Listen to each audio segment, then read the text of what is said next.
Hey everybody, welcome back. We're getting to the end of the semester, of course, but I wanted to record a quick video just talking about how to bounce down our finalized mixes after we've gone through the pre-mastering stage, so that way we can import it into a new mastering session. So we have the run mix here, all right? And I have everything mixed the way I want, essentially. Let me lower these waveforms because they're kind of clunky. Okay, so I'll show you a couple different ways. The traditional way is, of course, to just do a two-track bounce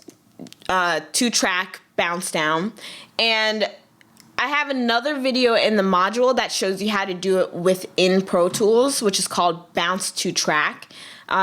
Essentially, by using the input and outputs, you can bounce down your mix right into the same Pro Tools session.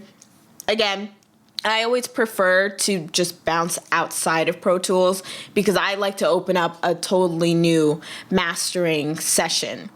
And I find opening up a new mastering session to be really useful because in that case, you can then put multiple songs, right, in the same project, whether it's an EP or LP, side by side, and make sure you're getting consistency in the mastering process.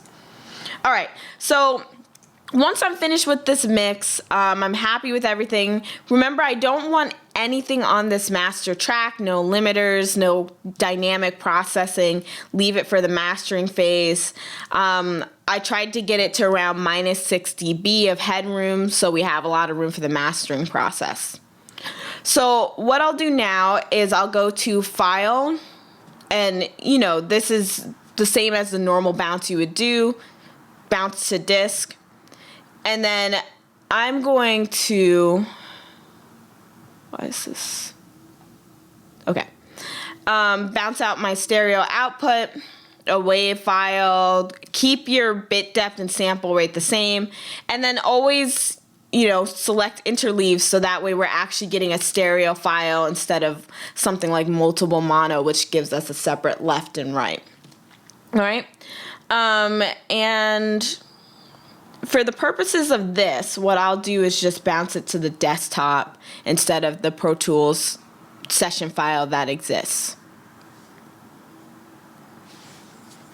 All right, so let's hop over to the desktop, just throw it right on there, hit bounce. Okay, so nice and easy. I could even show you my desktop, and it's right here next to my Sims and next to me. Hi. Okay, so let's hop back over to Pro Tools because now I want to talk about bouncing stems. Stems are really useful for audio mastering engineers because essentially what you're doing is that you're taking whole groupings of instruments or vocals or different sounds, combining them into just one track for the most part, an overall track, and then giving that to the mastering engineer. So you can have drum stem, guitar stem, keyboard stem, vocal stem, etc., etc. And for some mastering engineers, they like this as opposed to the two-track stereo bounce down because they can end up doing a little mixing and just more precise balancing during the mastering process than they could otherwise. Again, you just want to make sure you're sending a great mix to your mastering engineer first and foremost, but this also helps them too. So I want to make sure you all know how to do that in case you deal with a mastering engineer who requests stems, or just a person, a client you're working with, or even for yourself. All right, so this goes back to our auxiliary system. What you'll want to do is create, however many auxiliary tracks that you need. I have one for drums, guitar, keys, and vocals. And what my goal will be is to send a bass stem, right? A drum stem, guitars, keys, and then vocals. So I'm going to send 5 different tracks to the mastering engineer that are basically adding up to the whole checked. So what I'll do after I create my auxiliary tracks and I route the outputs of the individual instruments into the input of the auxiliary track. Remember, you can do this directly or, by going to track and then selecting whatever track you want the audio to go into. Or you could do this using the bus system, create a bus that is in the output section of your track, have the bus, like here, go to the input of whatever auxiliary track you want. All right, so I've already created these auxiliary tracks and used both a direct send out of the outputs into the inputs here, and also I've used the bus just to give you an example of both. So what I'm going to do to create these stems now is simply just use our solo system that we tend to use all the time. So let's say that I just want to bounce out the bass DI track, and that's it. So I'm going to hit solo here, all right? And we'll do a little test, make sure we get the signal flowing through still to the master fader track. Shouldn't be an issue.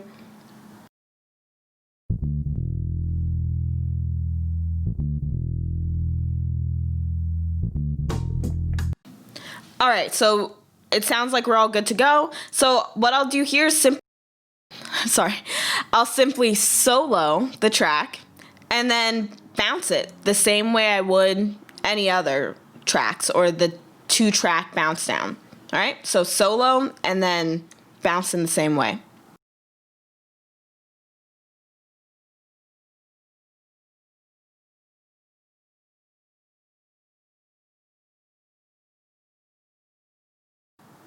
All right, so I've just bounced down this track. Okay. And what I'll do now, you can see on my desktop here, I have this actual stem. I'll play it. I'm not sure if you'll be able to hear it just based on how I have my audio system routed, but let's check it out and see if it bounced down. Cool. So now I have a bass stem, right? As opposed to the entire stem, the entire 2-track bounce down I have here. Right, so let's get rid of that. Let's hop over to Pro Tools, and then now I'll bounce down the drum track here.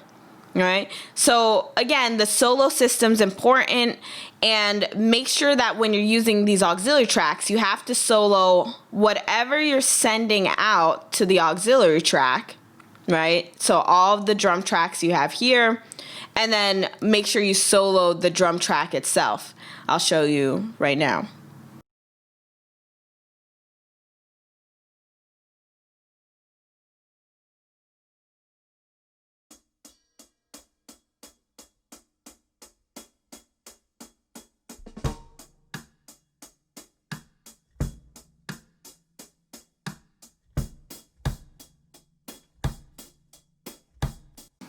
All right, so you can see that now I have this soloed. I can hear all of the drum tracks. So I can do the same exact thing that I was doing before. Just go up to our bounce to disk function and export that as a stereo 2-track mix. Okay, so I just bounced down the drum stem. So let's check that out on the desktop here. Alrighty. So drum stem's hanging here right next to the bass stem. Okay, so that's, whoa. All right, so that's an example of creating stems versus creating a 2-track bounce down here. Really depends on what the mastering engineer wants or what you as the mastering engineer wants. These stems, again, are really useful for making sure that the engineer has complete control over the sound. They can make smaller mix-based adjustments or at least mastering adjustments to individual instruments and groupings of sound. But in the next video, I'll discuss how to work with a 2-track bounce down master and do kind of like a faux mastering process with that. All right, cool. So thanks for checking it out and hold tight for the next video.